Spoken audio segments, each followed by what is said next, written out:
मैं परवीन कातोला राजगुरु नवोदय क्लासेज में आप सभी का स्वागत करती हूं। तो दोस्तों, आज हम एक बहुत ही शानदार टॉपिक स्टार्ट करने जा रहे हैं जिसका नाम है आयतन यानी वॉल्यूम। तो आयतन क्या होता है, वॉल्यूम क्या होता है, तो किन आकृतियों का हम आयतन निकालते हैं, तो आयतन कैसे निकाला जाता है, किन आकृतियों का निकाला जाता है, कैसे निकाला जाता है, क्या क्या सूत्र होते हैं, तो उनको जानने से पहले हम जानेंगे कि उन आकृतियों के बारे में जानेंगे। अगर उन आकृतियों के बारे में पता होगा तभी हम उनका आयतन निकाल पाएंगे। तो शुरू करते हैं सबसे पहले कि आयतन क्या होता है। यानी वॉल्यूम किसे कहते हैं, तो कोई वस्तु कितना स्थान घेरती है, कोई वस्तु कितना स्थान घेरती है उसे उस वस्तु का आयतन कहा जाता है। अब आयतन हम किन आकृतियों का निकालेंगे, तो हमने पहले द्विआयामी आकृतियों का परिमाप और क्षेत्रफल निकाला था। तो यहाँ पर आयतन की बात हो रही है, तो वहां पर द्विआयामी आकृतियों में लंबाई और चौड़ाई चलती थी। अब हम त्रिआयामी यानी आयतन त्रिआयामी आकृतियों का निकाला जाता है, तो इसमें लंबाई, चौड़ाई और साथ में ऊंचाई भी आएगी। यानी तीन आयाम या तीन विमाएं हम कह सकते हैं, तीन विमाएं होगी। यानी ये लंबाई चौड़ाई तो होगी, साथ में ये ऊंचाई हम कह सकते हैं, गहराई भी कह सकते हैं ऊंचाई को, वो भी घेरेगी। तो ऐसी आकृतियां जिनके तीन आयाम होंगे उन्हें त्रिआयामी आकृति या हम कहे कि 3D आकृतियां भी कह सकते हैं। 3D का मतलब होता है डायमेंशनल, डी का मतलब होता है डायमेंशनल, यानी तीन आयामी आकृतियों का निकाला जाता है आयतन। ठीक है, तो आयतन की जब इकाई की बात करें तो आयतन की इकाई क्या होती है, तो आयतन की इकाई घन मीटर, यानी अगर हमारी विमाएं मीटर में है तो घन मीटर आएगा, और या लिख सकते हैं मीटर की घात 3, यानी मीटर की घात 3 या मीटर घन लिख सकते हैं। ठीक है, और अगर हमारी आयामी यानी हमारी जो विमाएं है वो अगर सेंटीमीटर में है तो हमारा इकाई लगेगा आयतन में घन सेंटीमीटर, या फिर हम कह सकते हैं सेंटीमीटर की घात 3 या कह सकते हैं सेंटीमीटर घन। ठीक है, ये 3 लिखा है, इसका मतलब है। अब 3 क्यों लगाया हमने, क्योंकि यहाँ पर जब हम लंबाई, चौड़ाई, ऊंचाई को गुणा करेंगे तो अब संख्याएं गुणा होगी, साथ में उनकी इकाई भी क्या होगी, गुणा। यानी अगर लंबाई, मान लो कि लंबाई गुणा में चौड़ाई गुणा में ऊंचाई, ये 3 बातें हैं, तो लंबाई अगर हमारी 2 मीटर है और चौड़ाई हमारी 5 मीटर है और ऊंचाई हमारी 4 मीटर है, तो 2 पंजे 10, 10 10 चौक 40, तो 40 हो गया। ये तो गुणा, और मीटर को 3 बार गुणा करेंगे तो मीटर की घात 3, यानी अगर हिंदी में लिखे तो हम मीटर भी लिख सकते हैं, यहाँ पे मीटर अंग्रेजी में भी लिखा आता है कभी एम का मतलब मीटर। ठीक है, और सीएम का मतलब होता है सेंटीमीटर। तो आयतन किन आकृतियों का निकाला जाता है, त्रिआयामी यानी 3 डायमेंशनल। ठीक है, तो आज उन आकृतियों के बारे में हम पढ़ेंगे कि 3 डायमेंशनल आकृतियां कौन कौन सी होती है। ठीक है, तो जैसे हमारा घन होता है, घनाभ होता है, शंकु होता है, बेलन होता है, गोला होता है। तो यहाँ पर हम बात करेंगे सबसे पहले घनाभ यानी क्यूबॉइड की, कि घनाभ क्या होता है, उसके क्या सूत्र होते हैं, ये सब हम जानेंगे। तो शुरू करते हैं।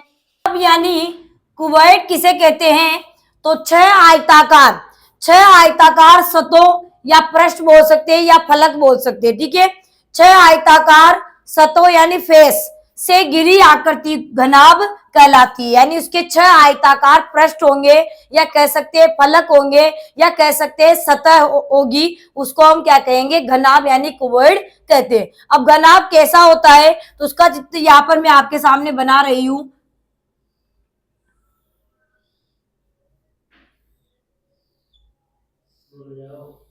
तो यहाँ पर देखिए घनाभ की आकृति भी आप बनाना सीख जाओगे कि एक आयत के ऊपर आधी ऐसे आयत बना देंगे और इनको मिला देंगे लाइनों को, तो एक हमारा घनाभ बनकर तैयार हो जाएगा। तो ये जो नीचे आपको दिख रही है ये किनारा, ये घनाभ की हमारी लंबाई हो जाएगी, घनाभ की लंबाई हो जाएगी, और ये जो आपको दिख रहा है किनारा, ये घनाभ की चौड़ाई हो जाएगी। ठीक है, और ये जो दिख रहा है ऊपर ये लाइन आपको इधर, तो ये घनाभ की ऊंचाई हो जाएगी, क्या हो जाएगी, ऊंचाई।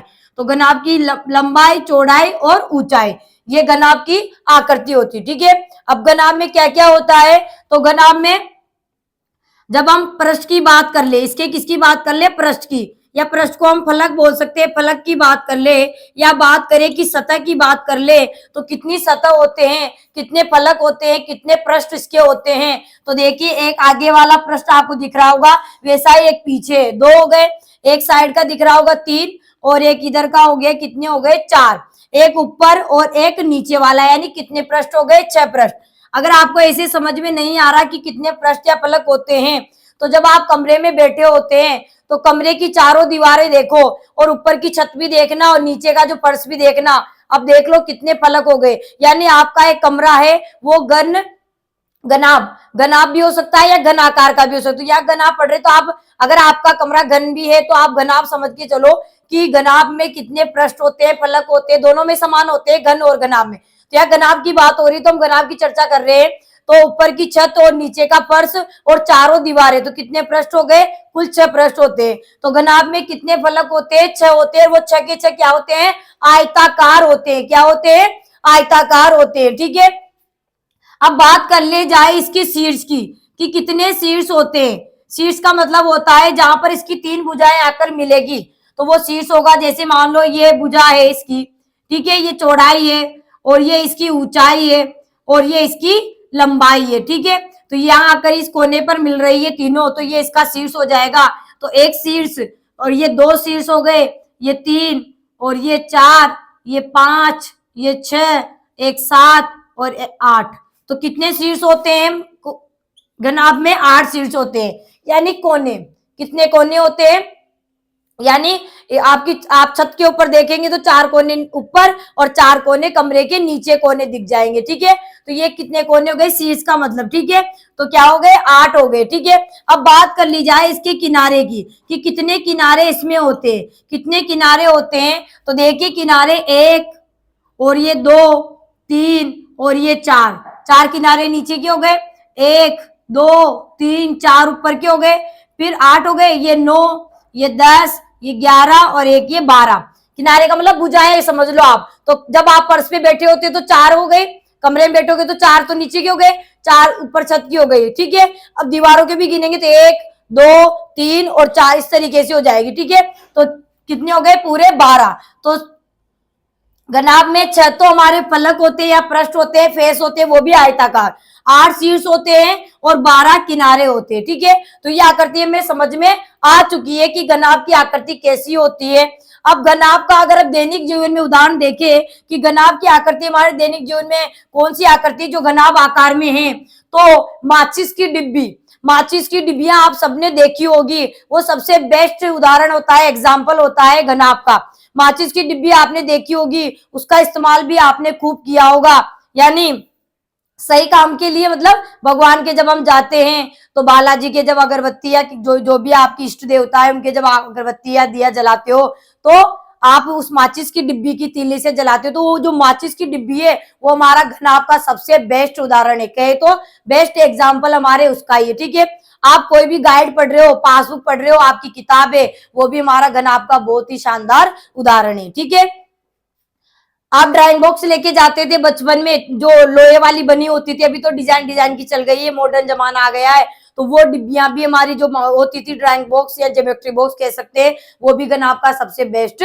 उदाहरण है। ठीक है, तो आपको समझ में आ गया होगा कि दैनिक जीवन में कुछ चीजें तो वो किस आकृति की है, 3 डायमेंशनल है, 2 डायमेंशनल है, तो वो 3 डायमेंशनल इसका मतलब भी वो घनाभ की आकृति है, वो तो अपने वो उदाहरण हो जाएंगे। माचिस की डिब्बी हो गई हमारी, है ना, हमारी पासबुक या किताब कह सकते हैं वो हो गई। ठीक है, तो वो सबसे अच्छे उदाहरण है। ठीक है, अब इसमें क्या होता है, इनमें लंबाई होती है, चौड़ाई भी होगी और ऊंचाई भी होगी, यानी तीनों स्थान घेरेगी, लंबाई चौड़ाई और ऊंचाई भी। ठीक है, इसलिए इनको क्या कहा गया है, त्रिआयामी आकृति कहा गया है। त्रिआयामी यानी 3 डायमेंशनल। ठीक है, यानी इसकी 3 विमाएं होती है, लंबाई चौड़ाई और ऊंचाई भी इनकी होती है। ठीक है, अब बात कर ली जाए कि इस घनाभ का हम आयतन कैसे निकालेंगे, पृष्ठीय क्षेत्रफल कैसे निकालेंगे, तो अगर यहाँ पे हम सूत्र कैसे करेंगे, तो यहाँ पर सूत्र में आपको बता रही हूँ कैसे सूत्र बने।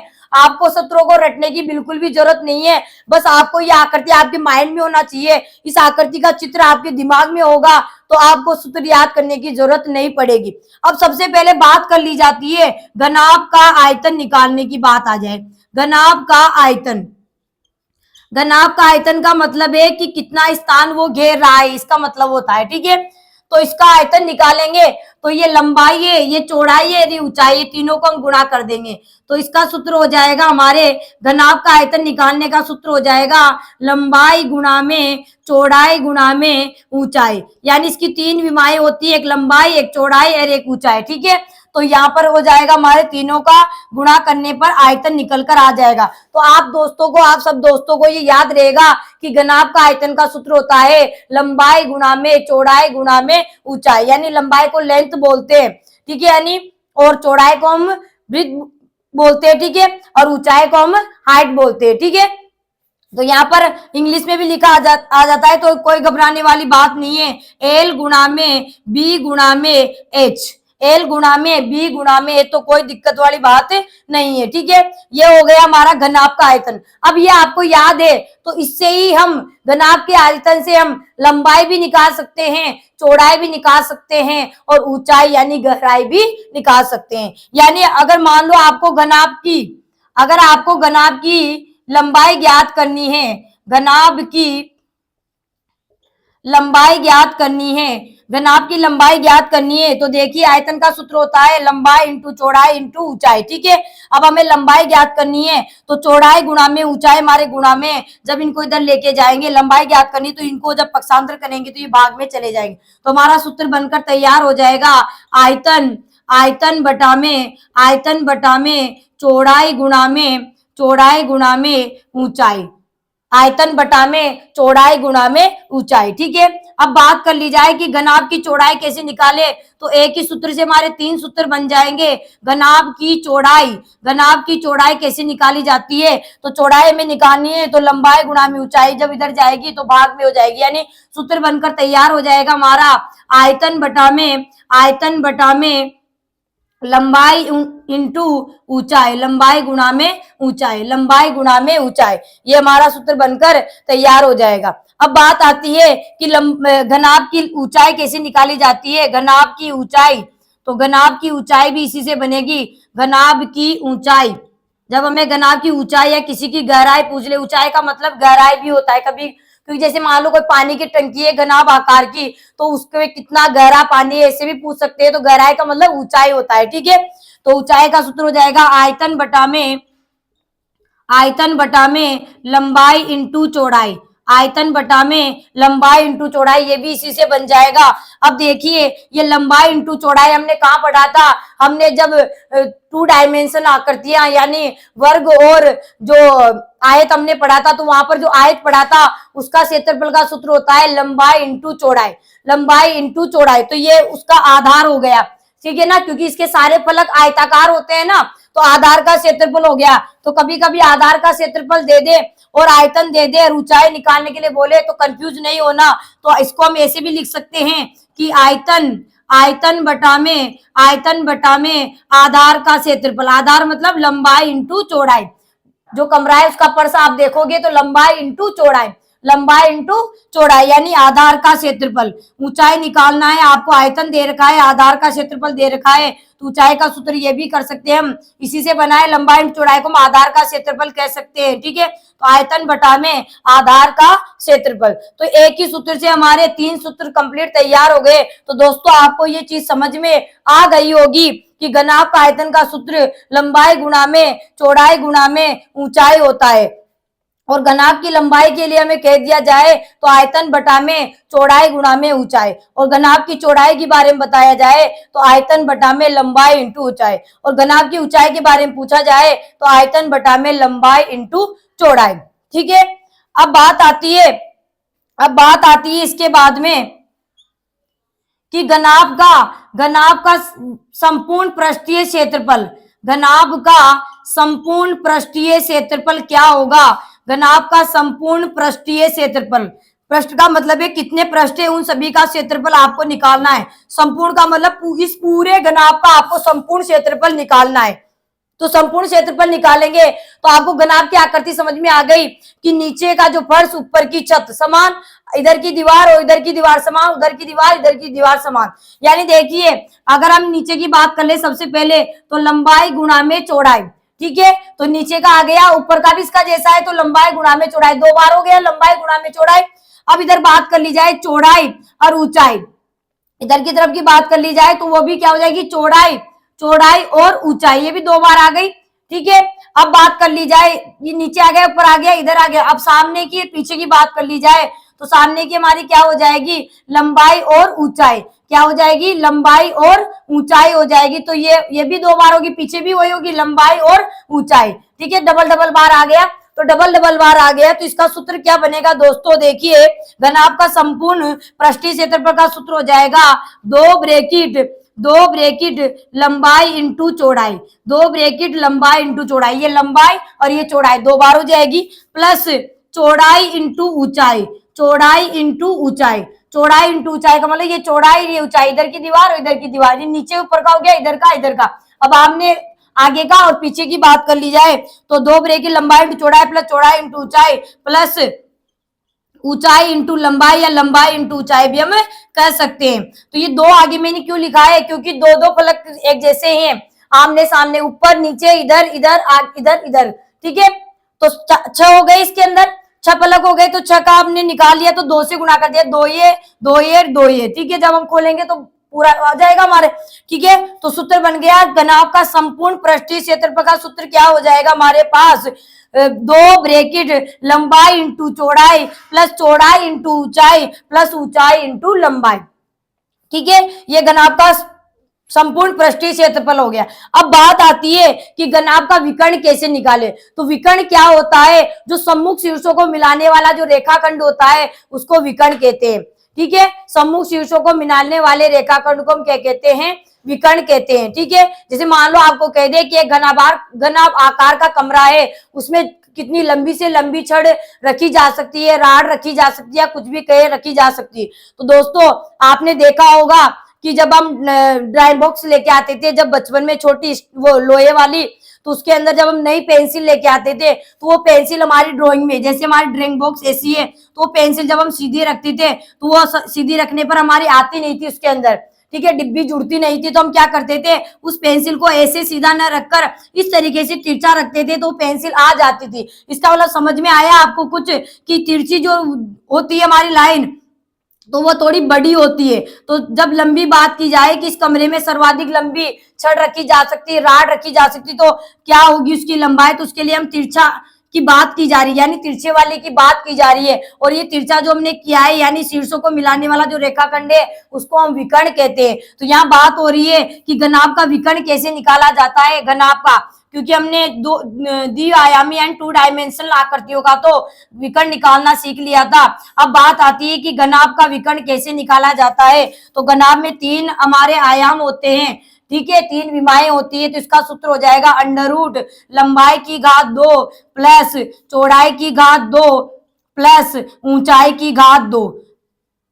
तो ये हमारा हो जाएगा घनाभ का विकर्ण निकालने का सूत्र, अंडर रूट लंबाई स्क्वायर प्लस चौड़ाई स्क्वायर प्लस ऊंचाई स्क्वायर हो जाएगा। तो दोस्तों ये सूत्र कैसे बने हैं, कहां से आए, बस आपको ये आकृति का चित्र आपके दिमाग में सेट कर लेना है। अगर ये दिमाग में सेट हो गया, ये सूत्र आपको रटने की जरूरत नहीं कि घनाभ का क्या होगा, घन का क्या होगा। आकृति आपके दिमाग में सेट है कि घनाभ किसे कहा जाता है। तो जो घनाभ की आकृति होती है 6 आयतों से मिलकर बनी होती है, यानी उसके जो सारे फलक होंगे वो आयताकार होते हैं। तो 6 फलक होते हैं, यानी ये समझो कि 6 आयतों का काम हम एक साथ कर रहे हैं, ठीक है। उसके 8 शीर्ष होते हैं, 12 किनारे होते हैं, ठीक है। तो घनाभ का आयतन की बात कर ली जाए, जैसे हम आयत की क्षेत्रफल की बात करते थे तो लंबाई इंटू चौड़ाई करते थे, लेकिन इसमें ऊंचाई भी हो रही है तो ऊंचाई की बात करते हैं, तो फिर घनाभ का आयतन हो जाएगा लंबाई गुणा में चौड़ाई गुणा में ऊंचाई। यानी आयत जो आपने पढ़ा था उसके साथ इसको आपको रिलेटेड करके सीखना होगा कि घनाभ मतलब आयत के साथ हम इसको कर सकते हैं, ठीक है, क्योंकि इसके सारे जो पृष्ठ होते हैं वो आयताकारित होते हैं। आयत से मिलकर ये 6 पृष्ठों से मिलकर ये हमारे घनाभ का निर्माण होता है, ठीक है। अब हमारे आयतन का सूत्र आ गया, तो इससे हम लंबाई चौड़ाई, जैसे उसमें क्षेत्रफल से हम लंबाई चौड़ाई निकालते थे, यहाँ पे लंबाई चौड़ाई ऊंचाई 3 बातें आ गई। तो आयतन बटा में लंबाई क्या हो जाएगी हमारी, आयतन बटा में चौड़ाई गुणा में ऊंचाई, क्योंकि आयतन का सूत्र था हमारा लंबाई गुणा में चौड़ाई गुणा में ऊंचाई। अब हमसे लंबाई पूछिए तो चौड़ाई गुणा में ऊंचाई इधर बटा में चली जाएगी, ठीक है, गुणा में तो वो भाग में चली जाएगी। तो सूत्र बन गया आयतन बटा में चौड़ाई गुणा में ऊंचाई। अगर हमें घनाभ की चौड़ाई निकालनी है तो आयतन और बटा में लंबाई गुणा में ऊंचाई, यानी चौड़ाई निकालनी तो लंबाई और गुणा में ऊंचाई वो भाग में चली जाएगी। ठीक है, अगर हमें घनाभ की ऊंचाई निकालनी है तो आयतन बटा में लंबाई गुणा में चौड़ाई। ठीक है, लंबाई गुणा में चौड़ाई ये हमारे भाग में चली जाए। ठीक है, तो एक ही सूत्र से हमारे 3 सूत्र बन जाएंगे। तो यहाँ पर अब बात कर ली जाए कि घनाभ का संपूर्ण पृष्ठीय क्षेत्रफल क्या होगा, तो इसके 6 फलक हमने पढ़े थे, 6 प्रश्न पढ़े थे, और जो प्रश्न पढ़े थे उनमें यह था कि नीचे का और ऊपर का हमारा समान होगा। एक दीवार इधर की, सामने की दीवार भी क्या होगी, समान होगी, इधर की दीवार और इधर की दीवार समान होगी। ठीक है, तो जैसे हम बात करें शुरू में कि ये लंबाई है और ये चौड़ाई है। ठीक है, नीचे मतलब नीचे की फर्श की, ऊपर छत है तो ये भी क्या हो गई, लंबाई और ये चौड़ाई, तो 2 बार आ गया ये, तो बाहर मैंने 2 लगा दिया, लंबाई गुणा में चौड़ाई। ठीक है, फिर बात कर ली जाए कि ये चौड़ाई है इसकी, यानी कमरे की वो चौड़ाई और ऊंचाई। ठीक है, तो कमरे की ये चौड़ाई और ये ऊंचाई, इधर की दीवार हो गई, और इधर भी कमरे की चौड़ाई और ये कमरे की ऊंचाई, इधर की दीवार हो गई, तो डबल हो गया, तो 2 लिख के चौड़ाई गुणा में ऊंचाई, फिर प्लस का निशान, फिर क्या हो गया हमारे, ये सामने की बात करें, ये सामने की इधर की पीछे वाली, यानी ये तो हो गई हमारी ऊंचाई। ठीक है, और ये हो गई हमारी लंबाई। ठीक है, लंबाई और ये ऊंचाई, तो ये सामने की हो गई, और इसके सामने की देखिए तो ये लंबाई। ठीक है, और ये इसकी हो जाएगी ऊंचाई। ठीक है, तो ये हो गई हमारे इसके सामने की। ठीक है, तो 2 बार हो गई ऊंचाई गुणा में लंबाई, या लंबाई गुणा में ऊंचाई भी बोल सकते हैं। तो ये इसका संपूर्ण पृष्ठीय क्षेत्रफल निकलकर हमारे सामने आ जाएगा। अब घनाभ का विकर्ण क्या होता है, तो विकर्ण का मतलब क्या होता है कि सम्मुख शीर्षों को मिलाने वाले रेखाखंड को विकर्ण कहते हैं। तो विकर्ण कैसे निकालेंगे आयत का, तो अंडर रूट लंबाई की घात 2 प्लस चौड़ाई की घात 2 प्लस ऊंचाई की घात 2, यानी अंडर रूट लंबाई स्क्वायर प्लस चौड़ाई स्क्वायर प्लस ऊंचाई स्क्वायर। तो दोस्तों आपको इसके जितने भी सूत्र लिखे मैंने वो सब आपको समझ में आ गए होंगे, यानी केवल आयतन का सूत्र आपको याद रखना है और संपूर्ण पृष्ठ का याद रखना है और विकर्ण का आपको ध्यान में रखना है। ठीक है, ये 3 सूत्र है, 3 से हमारे ये 6 हो जाएंगे। ठीक है, 100 से 3 बन गए और ये दूसरा हो जाएगा। ठीक है, और ये तीसरा सूत्र, ये आपको दिमाग में रखना है, सूत्र रटने नहीं है, बस आकृति आपको दिमाग में रखनी है कि घनाभ की आकृति कैसी होती है, उसकी कौन कौन सी विमाएं होती है। तो 3 विमाएं होती है, लंबाई, चौड़ाई और ऊंचाई, और उसके पृष्ठ कैसे होते हैं, तो सारे ही आयताकार के होते हैं। ठीक है, तो आकृति के बारे में समझ में आ गया, सूत्र आपको समझ में आ गया। तो अब हम प्रश्न भी कर लेते हैं कि कैसे प्रश्न आते हैं। तो शुरुआत करते हैं। तो हमारा पहला प्रश्न है हमारा कि एक घनाभ की लंबाई 20 सेंटीमीटर, चौड़ाई 10 सेंटीमीटर तथा ऊंचाई 5 सेंटीमीटर है, तो उसका आयतन क्या होगा, उसका मतलब उस घनाभ का आयतन क्या होगा, ये हमें निकालना है। तो सबसे पहले हम आंकड़े लिख देते हैं कि क्या क्या हमें दिया हुआ है। तो घनाभ की लंबाई हमें क्या दिया है, घनाभ की लंबाई बराबर है 20 सेंटीमीटर। ठीक है, और चौड़ाई भी हमें दी हुई है, चौड़ाई बराबर है 10 सेंटीमीटर, और ऊंचाई हमें दे रखी है, ऊंचाई बराबर है हमारी 5 सेंटीमीटर। अब हमें आयतन निकालना है। तो घनाभ का आयतन याद करो कि घनाभ की आकृति कैसी होती है, घनाभ में लंबाई, चौड़ाई और ऊंचाई होती है। तो आयतन का सूत्र बन गया लंबाई गुणा में चौड़ाई गुणा में ऊंचाई। तो तीनों ही हमें दे रखा है यहाँ पर, तो आयतन हम आसानी से निकाल लेंगे। उससे पहले हम इसकी इकाइयां देख लेते हैं कि जो हमारी विमाएं हैं, हमारे डायमेंशनल है, तो उनकी इकाइयां क्या है। तो देखिए सेंटीमीटर, सेंटीमीटर, सेंटीमीटर, तीनों के समान हैं तो कोई दिक्कत नहीं है। अगर समान नहीं होते तो पहले उनको समान बनाकर फिर हम आयतन निकालते। ठीक है, तो समान है, अब हम निकालते हैं आयतन। तो आयतन बराबर लंबाई गुणा में चौड़ाई गुणा में ऊंचाई। ठीक है, तो लंबाई कितनी है हमारी 20 सेंटीमीटर, गुणा में चौड़ाई है 10, गुणा में ऊंचाई है 5। तो 20 को 10 से गुणा किया तो 200, 20 को 10 से गुणा किया तो 200, और 200 को 5 से गुणा किया तो 1000, 1000। ठीक है। अब इसके पीछे बात आती है इकाई की, तो देखिए सेंटीमीटर सेंटीमीटर सेंटीमीटर था, तो यहाँ पर क्या आ जाएगा हमारे घन सेंटीमीटर। क्या लिखेंगे हम? घन सेंटीमीटर लिख सकते हैं, या फिर हम क्या लिख सकते हैं कि 1000 सेंटीमीटर की घात 3, यानी 3 बार गुणा हुआ है हमारा सेंटी संख्या, तो हमने गुणा कर ली। अब सेंटीमीटर भी तो 3 बार गुणा हुआ है ना, इसलिए सेंटीमीटर की घात के 3 कह सकते हैं, या फिर हम कह सकते हैं कि क्यूब लग गया इसके, सेंटीमीटर क्यूब। ठीक है, सेंटीमीटर घन लग गया। ठीक है, ऊपर घात 3 लग गई हमारी। ठीक है, तो आपको समझ में आ गया होगा। पहला प्रश्न बहुत ही साधारण प्रश्न है, बहुत ही सिंपल सा प्रश्न है कि घनाभ की लंबाई चौड़ाई और ऊंचाई दे रखी है, तो आयतन निकालना है, तो बहुत ही आसान हो जाएगा। जब हमें आकृति पता होगी इसकी कि घनाभ की आकृति कैसी होती है, तो आसान हो जाएगा हमारे लिए आयतन निकालना। तो अगला प्रश्न है हमारा कि एक घनाभ का आयतन 280 घन मीटर है। यदि घनाभ की चौड़ाई और ऊंचाई क्रमशः 5 मीटर और 7 सेंटीमीटर है, तो घनाभ की लंबाई क्या होगी, ये हमें बताना है। ठीक है, तो लंबाई निकालनी है, हमें आयतन दे रखा है और हमें चौड़ाई और ऊंचाई भी दे रखी है। तो हमने पढ़ा था आयतन का सूत्र, तो उसी से हमारे 3 और सूत्र बने थे। तो यहाँ हमें लंबाई निकालनी है, तो लंबाई निकालेंगे तो आयतन बटा में चौड़ाई गुना में ऊंचाई हो जाएगी। ठीक है, तो यहाँ सबसे पहले हम लिखेंगे कि आयतन हमें कितना दे रखा है, तो घनाभ का आयतन बराबर है 280 घन मीटर, 280 घन मीटर, और हमें चौड़ाई और ऊंचाई क्रमशः का मतलब है चौड़ाई 5 और ऊंचाई 700 सेंटीमीटर। ठीक है, तो हम लिख देंगे कि चौड़ाई बराबर है 5 मीटर और ऊंचाई बराबर है हमारी 700 सेंटीमीटर। ठीक है, और हमें निकालनी है इसकी लंबाई, ठीक है। तो लंबाई निकालने से पहले हम इनकी इकाइयां देख लेते हैं। तो चौड़ाई हमारे मीटर में है, ऊंचाई हमारे सेंटीमीटर में है, तो अब मीटर बनाएं या सेंटीमीटर, तो देखिए आयतन किसमें हमारे घन मीटर में है, यानी आयतन में इकाई मीटर है, इसका मतलब में चौड़ाई और ऊंचाई को भी मीटर में बनाना होगा। तो चौड़ाई तो हमारी मीटर में है, लेकिन ऊंचाई सेंटीमीटर में है, तो इकाई का भी आपको ध्यान रखना है कि इकाइयां समान होनी चाहिए। तो 1 मीटर में 100 सेंटीमीटर होते हैं, तो 700 सेंटीमीटर में कितने मीटर होंगे, तो सेंटीमीटर को मीटर बनाएंगे तो 100 का भाग लगा देंगे, तो 7 में 100 का भाग लगाया तो 2 जीरो से 2 जीरो कट गए, यानी 7 मीटर हमारा आ गया। 700 सेंटीमीटर में कितने मीटर बनेंगे, 7 मीटर।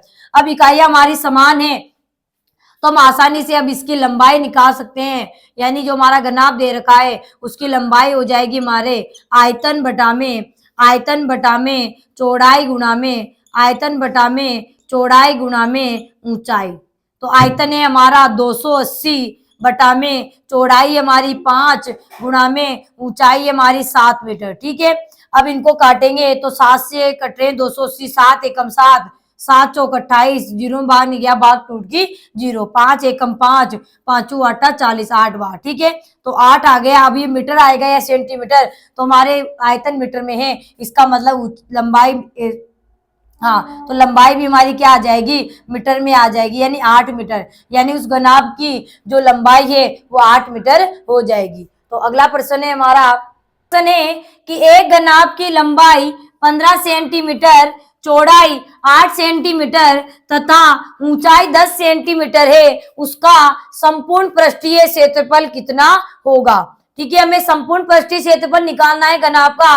तो हमें प्रश्न में क्या क्या आंकड़े दे रखे हैं, तो हमें घनाभ की लंबाई दे रखी है, लंबाई बराबर है 15 सेंटीमीटर, और चौड़ाई भी हमें दे रखी है, चौड़ाई बराबर है हमारी 8 सेंटीमीटर, और ऊंचाई भी हमें दी हुई है, ऊंचाई बराबर है हमारी 10 सेंटीमीटर। तो हमने संपूर्ण पृष्ठीय क्षेत्रफल पढ़ा था, इसका मतलब है उसके घनाभ के जो 6 फलक है, 6 पृष्ठ है, उन सभी पृष्ठों का क्षेत्रफल हमें निकालना है। ठीक है, तो वो क्या हो जाएगा, उसका संपूर्ण पृष्ठीय क्षेत्र, यानी पूरे पृष्ठों का क्षेत्रफल हमें निकालना है, यानी पूरा उस आकृति का, उस घनाभ का संपूर्ण पृष्ठीय क्षेत्रफल हमें निकालना है। ठीक है, तो यहाँ पर हम संपूर्ण पृष्ठीय क्षेत्रफल निकालेंगे, उससे पहले इकाइयां देख लेते हैं। तो लंबाई हमारी सेंटीमीटर में है, चौड़ाई भी हमारी सेंटीमीटर में है, और ऊंचाई भी हमारी सेंटीमीटर, तो तीनों समान है, तो कोई दिक्कत नहीं है। तो अब हम लिखेंगे घनाभ का घनाभ का संपूर्ण संपूर्ण पृष्ठीय क्षेत्रफल, संपूर्ण पृष्ठीय क्षेत्रफल बराबर क्या होता है? तो 2 ब्रैकेट लंबाई गुणा में चौड़ाई प्लस चौड़ाई गुणा में ऊंचाई प्लस ऊंचाई गुणा में लंबाई, ये हमारा सूत्र हो जाएगा। ठीक है, तो अब सूत्र में रखते हैं इनको, इकाइयां जो हमें दे रखी है, मैं माप दे रखी है, उनको सूत्र में जमाते हैं। तो 2 ब्रैकेट लंबाई हमारी 15 गुणा में चौड़ाई हमारी 8 सेंटीमीटर प्लस चौड़ाई हमारी 8 सेंटीमीटर गुणा में ऊंचाई हमारी 10 सेंटीमीटर प्लस ऊंचाई हमारी 10 सेंटीमीटर गुणा में लंबाई हमारी 15 सेंटीमीटर। ठीक है, हो गया। अब आगे हल करते हैं, तो ब्रैकेट हल करेंगे पहले, ब्रैकेट में भी हमारे गुणा और जोड़े, तो पहले गुणा को हल करेंगे। तो 15 को 8 से गुणा करेंगे तो 15 8 120, ठीक है, प्लस 8 को 10 से गुणा करेंगे तो 8 ढाई 80, ठीक है, प्लस 10 को 15 से गुणा करेंगे तो 15 ढाई 150, ब्रैकेट बंद। तो 2 ब्रैकेट के बाहर निशान नहीं यानी गुणा का, तो ब्रैकेट में 120 80 और 150 इनको जोड़ना है, तो 120 में 80 जोड़ेंगे तो 200 और 200 में 150 जोड़ेंगे तो 350 यानी 350। अब 2 को 350 से गुणा करेंगे तो 0 35 दूनी 70 यानी 2 पंजे 10, हासिल का 1 2 3 अक्षर 1 7, तो 700 आ गया। अब इसके पीछे इकाई क्या लगाई जाए? तो दोस्तों हम क्षेत्रफल निकाल रहे हैं, तो क्षेत्रफल की इकाई हमने परिमाप और क्षेत्रफल जो टॉपिक पढ़ा था उसमें अच्छे से आपको समझा दिया था कि किसी भी आकृति का अगर हम क्षेत्रफल निकालते हैं तो उसके पीछे इकाई वर्ग आती है या फिर घात 2 लगती है। तो यहाँ पर हमारी जो विमाएं सेंटीमीटर थी तो यहाँ पर आ जाएगा हमारे वर्ग सेंटीमीटर, यानी 700 वर्ग सेंटीमीटर, या कह सकते हैं सेंटीमीटर की घात 2 लगा देंगे। ठीक है, तो याद रखना कि हम घनाभ का निकाल रहे हैं लेकिन क्षेत्रफल निकाल रहे हैं, तो क्षेत्रफल में इकाई वर्ग लगाई जाती है और आयतन में इकाई घन लगाई जाती है। दोस्तों ये बारीक सी यानी छोटी सी बातें, बेसिक सी चीजें वो आपको ध्यान रखना है, क्योंकि कभी कभी ऐसा होता है कि दो ऑप्शन हमारे समान होते हैं यानी संख्या में समान होंगे लेकिन इकाई उनकी अलग लगी होगी, तो वो इकाई को हमें ध्यान रखना है। अगर हम पूरा करने के बाद भी फिर हमारा गलत हो जाता है, क्योंकि अब हम कंफ्यूजन में पड़ जाते हैं कि हम इस पे घन लगाएं, क्योंकि हम घनाभ पढ़ रहे हैं तो घन लगाएं या फिर हम वर्ग लगाएं। तो दोस्तों याद रखना, कोई सी भी आकृति हो तो उसका क्षेत्रफल अगर हम निकाल रहे हैं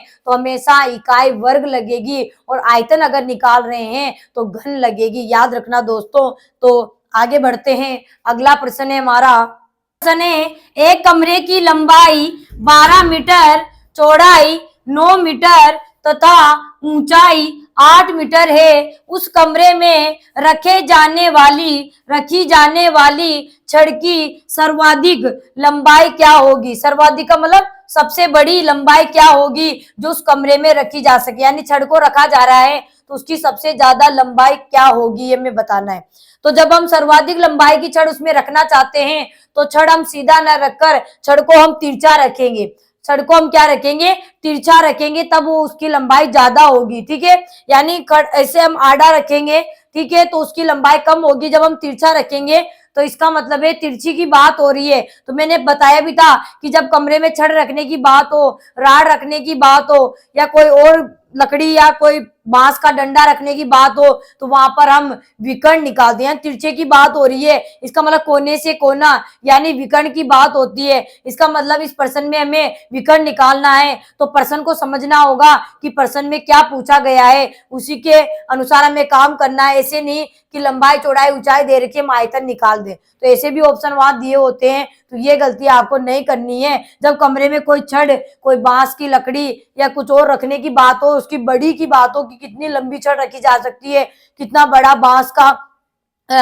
बांस की लंबाई रखी जा सकती है, बांस की जो छड़ है वो रखी जा सकती है, लोहे की छड़ रखी जा सकती है, तो उसके लिए दोस्तों हमेशा विकर्ण निकाला जाता है, क्योंकि तिरछी जो लंबाई होती है वो ज्यादा होती है वो हमारी भुजाओं से। ठीक है, जो भी हमारी देर की लंबाई चौड़ाई से तिरछी जो होती है वो ज्यादा होती है, ठीक है। तो सर्वाधिक रखने के लिए तिरछा में रखना पड़ेगा। तो मैंने ड्राइंग बॉक्स का उदाहरण आपको बताया था कि पेंसिल को हम इस तरीके से ड्राइंग बॉक्स में सीधा न रखकर इसे तिरछा रखेंगे तो पूरा उसमें आ जाएगी, ठीक है। इसका मतलब है सीधी लंबाई से ज्यादा हमारी तिरछी लंबाई होती है। तो यहाँ सर्वाधिक पूछा है, इसलिए दोस्तों इस सवाल में हम विकर्ण निकालेंगे। तो यहाँ हमें दे रखा है कमरे की लंबाई 12 मीटर है और कमरे की चौड़ाई दे रखी है 9 मीटर और कमरे की ऊंचाई में दे रखी है, ऊंचाई बराबर है हमारी 8 मीटर। तो विकर्ण निकालने से पहले देखते हैं कि इकाइयां हमारी समान है या नहीं है। तो तीनों इकाइयां हमारी समान है, तीनों इकाइयां हमारी समान है। तो हमें विकर्ण निकालना है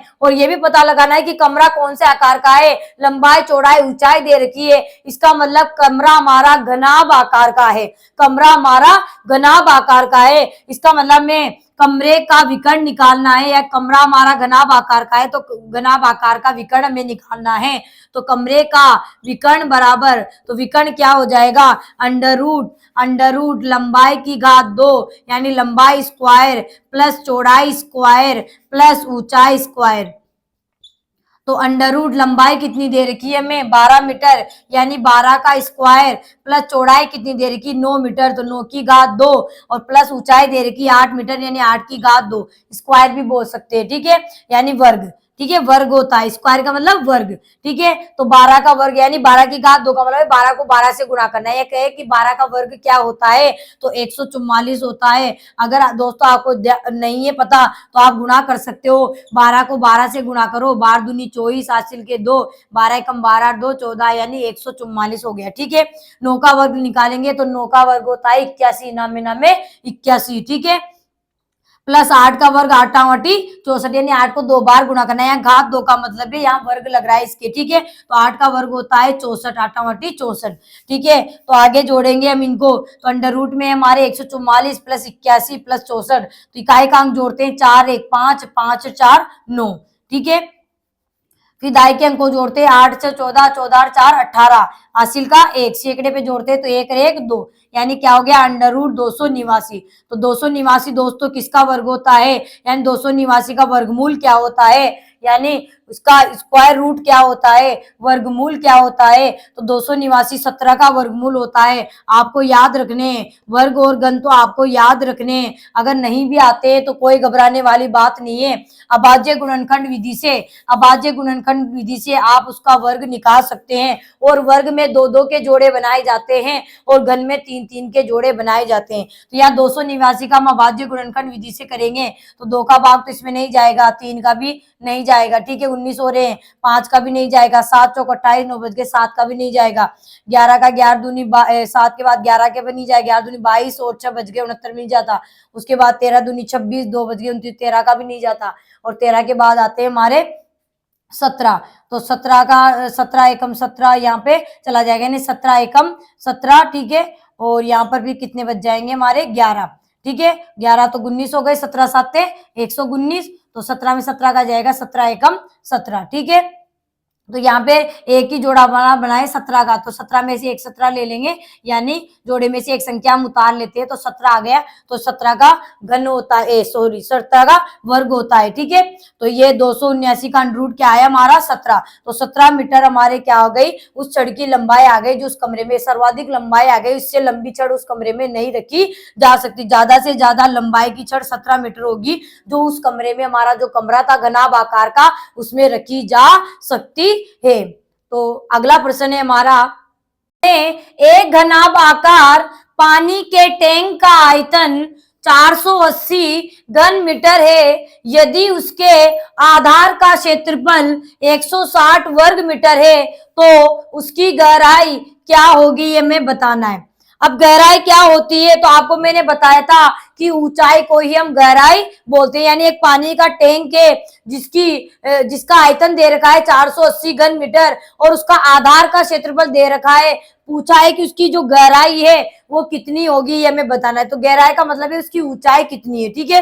तो टैंक नीचे बना है इसलिए गहराई वहां पर पूछा है, ठीक है। तो यहाँ पर अब आधार का क्षेत्रफल दिया हुआ है तो आधार आ गया, इधर आयतन आ गया, आयतन गहराई ऊंचाई तो हम आयतन से तो आयतन बटा में लंबाई इंटू चौड़ाई करके निकालते थे। यहाँ तो आधार का क्षेत्रफल है, यहाँ क्षेत्र आ गया, यहाँ आयतन आ गया, क्या करें? तो कंफ्यूज होने की बिल्कुल भी आवश्यकता नहीं है, क्योंकि मैंने आपको बताया था कि ऊंचाई जब निकालते हैं तो हमारा सूत्र होता है आयतन बटा में लंबाई इंटू चौड़ाई। तो दोस्तों लंबाई इंटू चौड़ाई, जो हम नीचे का जो दे रखा है उसका नाप का क्या दे रखा है? आधार, यानी जहां पर वो टिका हुआ है, नीचे की सरफेस की बात हो रही है, नीचे का क्षेत्र की बात हो रही है, तो आधार का मतलब है लंबाई और चौड़ाई, लंबाई और उसकी चौड़ाई, यानी लंबाई गुणा में चौड़ाई हमें पहले से ही गुणा करके दे दिया, यानी उस आधार का क्षेत्रफल तो हमें पहले से ही दे दिया, तो ऊंचाई निकालना हमारे लिए आसान हो जाएगा। ठीक है, तो सबसे पहले हम लिखते हैं कि आयतन है हमारा, आयतन बराबर है 480 घन मीटर, 480 घन मीटर, और हमें आधार का क्षेत्रफल, आधार का क्षेत्रफल दे रखा है, आधार का क्षेत्रफल बराबर, आधार का क्षेत्रफल है 160 वर्ग मीटर, 160 वर्ग मीटर दे रखा है। इसका मतलब है आधार का क्षेत्रफल का मतलब है लंबाई गुणा में चौड़ाई, आधार का क्षेत्रफल है लंबाई गुणा में चौड़ाई एक साथ दी हुई है, और हमसे पूछा गया है गहराई, तो गहराई का मतलब होता है दोस्तों, गहराई का मतलब होता है ऊंचाई, गहराई को हम ऊंचाई भी बोल सकते हैं। ठीक है, तो यहाँ पर सूत्र हो जाएगा हमारा ऊंचाई निकालने का आयतन बटा में, आयतन बटा में आधार का क्षेत्रफल, आयतन बटा में आधार का क्षेत्रफल, तो आधार का मतलब लंबाई इंटू चौड़ाई, यानी हमने पढ़ा था ना आयतन बटा में लंबाई गुणा में चौड़ाई, यानी ऊंचाई निकालते हैं तो आयतन बटा में लंबाई इंटू चौड़ाई। तो आयतन है हमारे 480, तो आयतन की इकाई घन लगती लग रही है और क्षेत्रफल वर्ग लगती लग रही है, तो बिल्कुल सही है। और आधार का क्षेत्रफल है 160, तो बटा में 160, तो एक जीरो से हमारा एक जीरो कट गया, 16 से 16 एकम 16, और 16 दूनी 32, 16 ती 48, यानी 3 बार, तो 3, और हमारे किसमें दे रखा था? मीटर में है, तो यहाँ पर भी हमारी जो ऊंचाई आ जाएगी, गहराई कह सकते हैं, तो 3 मीटर आ जाएगी, यानी वो टैंक 3 मीटर गहरा था। कितना गहराई थी उसकी?